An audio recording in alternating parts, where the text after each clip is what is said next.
आया सोफिया हाल ही के कुछ दिनों में सुना जाने वाला वो नाम जो भविष्य में मुसलमानों और ईसाइयों के बीच का मतभेद फिर से बन सकता है।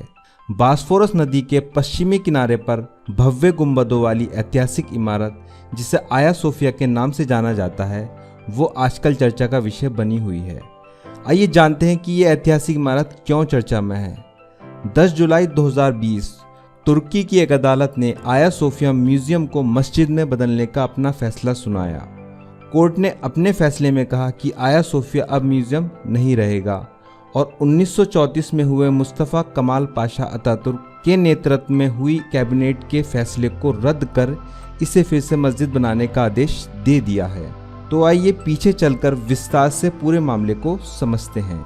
बाइजेंटाइन साम्राज्य का प्रमुख बादशाह सम्राट जस्टिनियन प्रथम ने सन 532 में एक भव्य चर्च के निर्माण का आदेश दिया।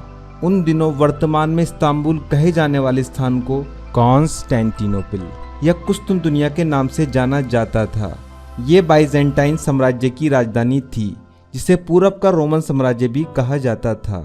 ये चर्च 5 साल में बनकर 537 में पूरा हुआ और रोमन साम्राज्य की अलग पहचान वाली इमारत बना।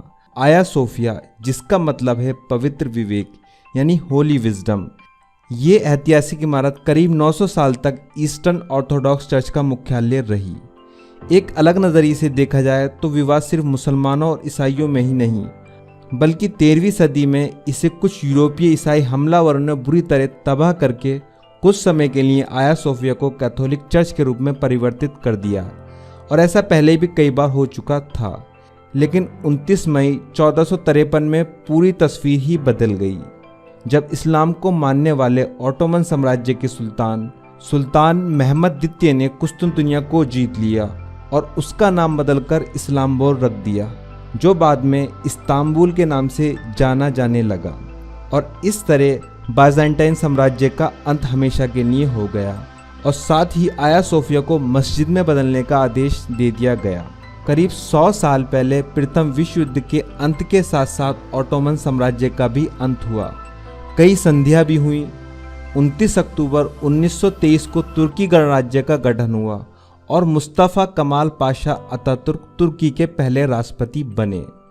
सन 1935 में आया सोफिया मस्जिद को एक म्यूजियम यानी संग्रहालय में बदल दिया गया, लेकिन मामला फिर अलग हो गया। 10 जुलाई 2020 को तैयब अर्दोगान ने इस ऐतिहासिक म्यूजियम को दोबारा मस्जिद में बदलने का आदेश दिया। तुर्की की एक अदालत ने भी 10 जुलाई 2020 को ही इसी बारे में अपना फैसला सुनाया।